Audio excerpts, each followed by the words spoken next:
Hello and welcome to our wildfire briefing for Thursday, August 11th. We're recording at 2 o'clock. I'm Eric Thompson, and I'm an information officer with the Regional District of Okanagan-Similkameen Emergency Operations Center, the EOC. We are joining you from the traditional unceded territory of the Syilx people in the Okanagan Nation. Currently, I am stationed at the RDOS headquarters in downtown Penticton at 101 Martin Street.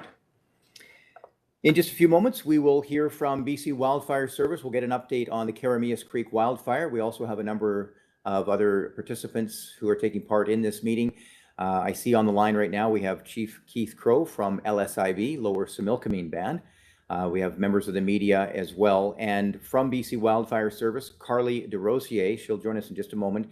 You can see her name spelling there for those of you in the media if you can't see it. It's Carly, K-A-R-L-E-Y.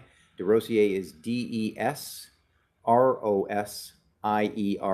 That's BC Wildfire Service Information Officer. We also have the chair of the Regional District of Okanagan-Similkameen, Mark Pendergraft, who's also the Area A Electoral Area Director. He's joining us as well. A couple of very quick notes before we get to our wildfire update. We would like to thank everyone, first of all, for taking time to watch this update, and we'll have the latest information that can hopefully fill you in on any gaps in information that you may have right now. The RDOS EOC has rescinded the evacuation order for Olalla. That area remains on evacuation alert. And as you probably know by now, evacuation alert means you do need to be prepared in case conditions change to leave your property on short notice. And that means having a grab and go kit in place, having plans for your family and for pets and animals as well. The evacuation alert is rescinded for rural areas outside Olalla, and that's in Electoral Area G. The evacuation alert has also been rescinded for the village of Keremeos. As of August 11th at 2 o'clock, the current number of evacuation orders still remaining in place in Electoral Area I, 273. That's 273 properties still on evacuation order, and that is in the Electoral Area I region only. For evacuation alerts, 399 properties. So alerts, 399 properties. That's in Electoral Areas G and I. Highway 3A remains closed to local traffic only. So local traffic only, and that's from the checkpoint in the vicinity of Twin Lakes right through to the Keremeos bypass. So closed to local traffic only for today. You can check Drive BC for any updates. And a very quick reminder, very important reminder for anyone who is accessing Highway 3A, people whose properties are now on evacuation alert only, please drive the posted speed limit today, 50 kilometers per hour. This is to keep crews in the area safe, keep everyone safe. We have heard reports that a few tickets, speeding tickets, have been handed out already. Our CMP members are patrolling the area, and checkpoints will remain in place. There are firefighters active along Highway 3A monitoring spot fires and protecting homes. One final note before we get to BC Wildfire Service, there is smoke in the area and it could reduce visibility at times, so please slow down, drive carefully, and watch for crews and equipment. Our next update for information will be provided on the 12th. That's Friday, August 12th at 10 a.m. in the morning, 10 a.m. And then the next video update, the one we have scheduled so far, and that's the last one unless things change, will be Friday, August 12th at 2 o'clock. Okay, let's get to our BC Wildfire representative, Carly, and a quick update on the Keremeos Creek wildfire. Go ahead, please. Awesome. Thank you. Thanks for having me. Good afternoon, everyone. I am Carly DeRosier. I am here, just arrived here in Oliver and took over from IMT4 about an hour ago. So I'm here on behalf of IMT2, the incoming IMT. And just give me 2 seconds here and I will share my screen. All right, here we are. So a quick update today. So crews continuing to mop up kind of here on the east and western flanks. Containment lines are, the southern and eastern flanks where containment lines are stable. The fire is continuing to burn uncontained in this area right here primarily. I hope you can see my cursor in area that is inaccessible to crews, but crews are doing direct attack up here along the northern flank, and then mop up and patrol around this area down here, and again along Highway 3A. There was the smoke, as you mentioned, is coming likely from a planned ignition today. So there was about 2 kilometers of line down here that unfortunately not unfortunately, but due to the rain during the previous planned ignition was not able to be actioned. There was a little bit of rain received on the fire this morning, but they were still able to go ahead with that planned ignition. And we will provide updates as they come in.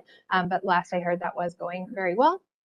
And then other than that, we did have a drone, an aerial infrared scan recently, and we'll provide the results of that once they come in. But that is to identify any hotspots for crews to go out and extinguish.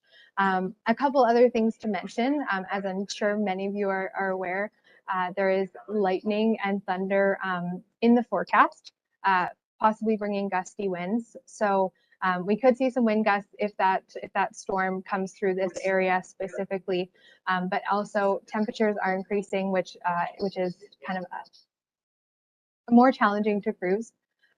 So that's something that we are aware of as well, making sure they're taking adequate breaks, and hydration is key. And then again, on the safety piece, as previously mentioned, is just that crews are continuing to work in those areas. So it's really important to follow those posted speed signs, and just be very aware that there are many trucks in the area traveling, and crews continuing to work. And other than that, the updated resources, so we have 333 firefighters, 51 of which are structural firefighters, 16 helicopters on this incident, 45 pieces of heavy equipment, and the latest update is the size is estimated at 6,712 hectares. And I think that's all from us today. Okay, we'll ask you to stand by if we could, please, Carly, for any questions from the media. Before we get to that, a couple of quick questions for you then on Highway 3A, for anyone who's returning home to the Olalla area. What can they expect to see as far as fire crews in the area? Yeah, so as I mentioned, this planned ignition this afternoon is kind of down in this just northwest of the Olalla area, in the same area where the planned ignition did previously happen. So definitely smoky, definitely crews in the area and in the air. So yeah, just be conscious, be aware, and any updates will be posted on the Wildfire of Note page or on our social media, but definitely more visible and more folks in that area today. I see we have Chief Greg Gabriel from PIB online as well, and we'll remind any of our participants, if you would like to share any thoughts or ask any questions, please don't hesitate to raise your hand and we'll get right to you. I would like to talk a bit about Green Mountain Road and Apex and the situation there, but let's go to questions from the media first. Joe Fries from the Penticton Herald has his hand up. Go ahead, please, Joe. Thank you. Carly, could you just maybe elaborate a bit on the weather, the incoming weather? There was a thunderstorm watch issued this morning. Nothing really materialized here in Penticton. I see some clouds building again, but do you have a timeline for when things are going to roll through or anything like that, and what exactly are you expecting? Yeah, so there is, as you mentioned, the thunderstorm warning for the area. Yesterday, the thunder or the lightning, was kind of more localized over further west in the Lillooet area, and there were some new starts there. We are keeping an eye on that, as those thunderstorms will likely bring in pretty gusty winds. If we do have a plan in place, so if there are new starts in the area around the fire, we do have resources available. Initial attack will be key for any new starts, and then crews are just preparing and watching for those weather systems as they move in, and aware that they could bring the wind and the heat. So certainly something that we're closely monitoring. We'll see how that plays out. It just really depends on if that system does kind of make it to this specific area or does kind of end up a little bit elsewhere. Did you have a follow-up, Joe? No, thank you. Okay, and we did have a question from the Canadian Press, which is along the same lines, and that was how bad was the lightning last night, and did you have more fire starts because of that? You did touch on that, and have you noticed more lightning recently, or would this be normal for this time of year? Is that something you can comment on, Carly? Yeah, I mean, generally the lightning does. July and August is when we see the most lightning, so certainly not unusual. And we have not had nearly as much lightning as we did last year. It was an exceptional year for lightning, but we do see these events, especially with the subtropical moisture. This is more common to produce kind of these larger lightning events. We didn't see as much lightning in this specific area last night. It was kind of more isolated to closer to Merritt and the Lillooet area, and there were some new starts over there. However, and over in the Southeast Fire Center as well, kind of elsewhere in the province. But in terms of this is unusual, not necessarily unusual, especially when the temperatures do remain this warm and then we get those unsettled conditions. Okay, thank you very much. Can we talk about Green Mountain Road and Apex for just a moment? What can you tell us about the current situation at the village itself, the village of Apex, as far as the structural protection equipment that's in place and sprinklers and that type of thing? Is that something you're able to share as far as information about the status of Apex Village? Yeah, so last I heard, or as far as I know, so we do have 51 structural firefighters remaining, as that equipment has been demobbed from other areas, in those areas where those orders have been downgraded to alerts. For Apex, however, that structural protection system does remain in place and will continue to. And then in terms of the perimeter, the latest update I have is that the perimeter is still about roughly 5 kilometers from Apex. That's the perimeter of the wildfire itself. Yeah, that's in Okay. that northwest corner near Green Mountain.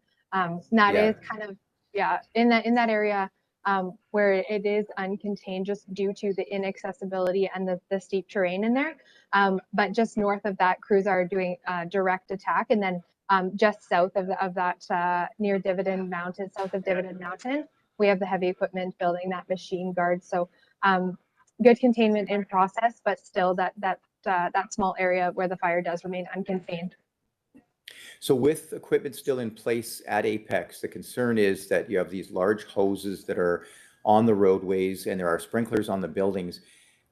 Any idea of if that situation will change within the next 48 hours or so? Can you give us any indication? I'm thinking of people who live or want to access Apex Village. They're looking for timelines, and I know that's difficult to provide, but is there anything you can say about that? Yeah, I mean, like I said, as far as I know, I have not been given a timeline for demob on that Apex equipment. However, I can find out and hopefully get a better timeline and provide that update tomorrow on the 2 p.m. call. Excellent, much appreciated, Carly. We have another question. This question from Callie McTavish from CBC, joining us on the phone, I believe. Go ahead, please, Callie.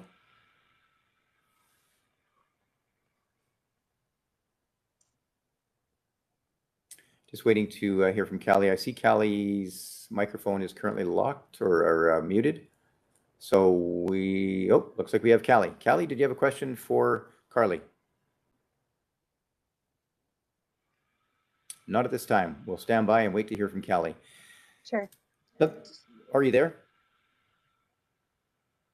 No. Callie, if you want to touch base with me after this call, I can be reached at the phone number that is at the bottom of the Wildfire note page. It's the same number as was previously listed, or at that email. So I'd be happy to chat with you offline. Excellent. Okay, we'll wait. I see Callie is into our system now on the WebEx platform, and we'll wait to see if Callie has a question. Some of the challenges I'm sure that you're facing, in addition to just the wildfire challenges, the regular issues that firefighters face, but you talked about heat and the humidity in the area and the wind. Over the next 24 to 48 hours, are there some heightened concerns with regard to these weather changes and the systems that we're looking at right now, especially that heat? Yeah, I mean, definitely heat does pose a challenge for firefighters. It's really, it becomes a health concern, especially when temperatures get around 35 and higher. So ensuring they're taking adequate breaks. And yeah, as those temperatures do increase, that'll be a main #1 priority is health and safety. Okay, and it looks like Callie McTavish from CBC will follow up with you offline after. So unless we have any other questions from the media, or unless any of our other participants would like to weigh in, we're going to wrap up our BC wildfire update and end with just a few comments and a few updates from the RDOS.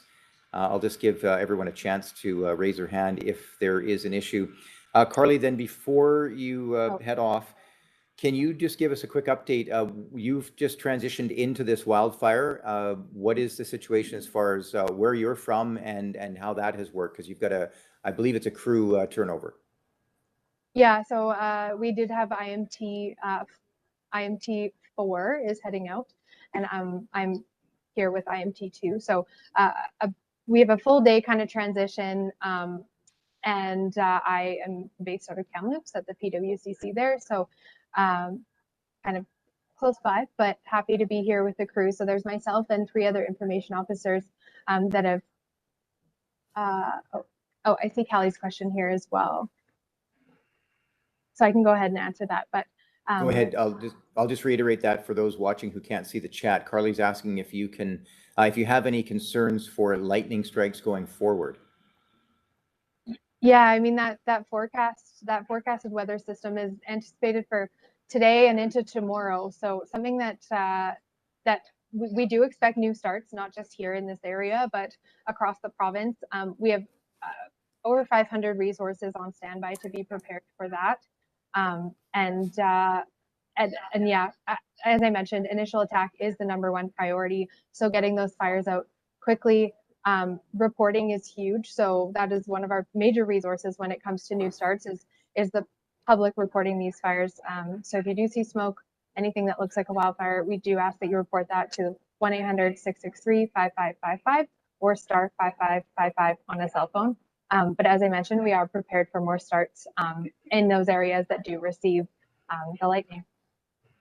Carly, thank you so much. That's Carly DeRosier from BC Wildfire Service. We'll ask you to stand by if you're able to, just in case there are any other questions or anything you want to weigh in on. And I'll get to this question in just a moment. I see we have Molly Rain. Molly is with Apex Volunteer Fire, and we'll talk to her in just a moment. I better answer this question. Wondering what has changed that we felt safe changing the Olalla evacuation order to an alert. Now, the RDOS Emergency Operations Center is in constant contact with BC Wildfire Service, and BC Wildfire Service will advise the situation whether an evacuation alert or order can be rescinded or changed. And Carly, unless you wanted to weigh in on that, I believe with Olalla, the thought was that there was no present danger. The order was lifted for that reason, but the alert remains in place in case conditions change. Would you say that's accurate?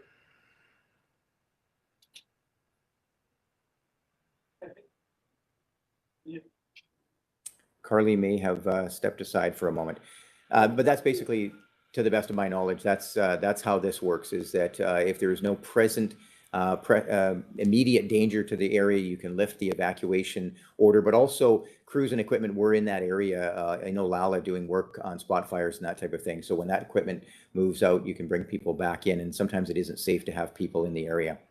Okay, let's go to Molly Rain now. And there's 2 different names here, Molly. I just want to get it straight. Maybe you can bring it up for us. So you have the Apex Volunteer Fire Rescue, which is now part of the RDOS, but you also have the Apex Fire Brigade Society, which still remains in place. Is that correct? Yes. So the Fire Brigade Society is actually accepting donations, because prior to being part of the RDOS, that's really how you operated. What would you be doing with those? And we'll get to the update on the fire in just a moment, but what would you be doing with donations? Yeah, so the fire brigade has been using the donations to purchase any immediate supplies. So we've been supplying lunches and dinners for our crew up here with that money.